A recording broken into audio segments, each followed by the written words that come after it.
1. Understanding project management.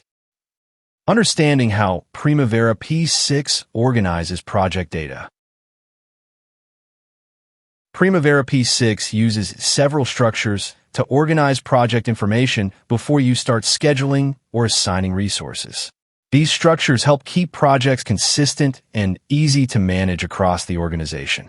1. Organizational breakdown structure. OBS defines responsibility levels and shows who manages different areas. 2.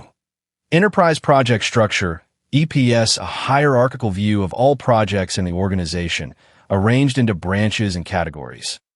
3. Work breakdown structure. Breaks the project into smaller sections to make planning and tracking easier. 4. Resources breakdown structure. RBS lists and organizes all labor, equipment, and material resources. 5. Roles. Job categories such as engineer or planner, used for early planning before assigning actual resources. These elements give the project a clean structure and help you build schedules more efficiently.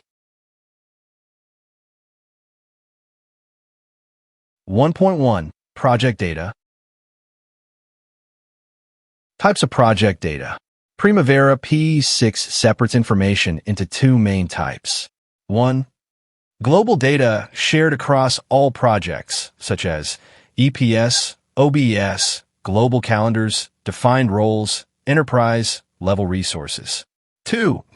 Project-level data used only within one specific project, such as Activities Project WBS, Relationships Project specific calendars. Some items, like calendars or codes, can be defined globally or at project level depending on your needs. Understanding these levels helps you keep data organized and avoid conflicts when multiple people work on different projects.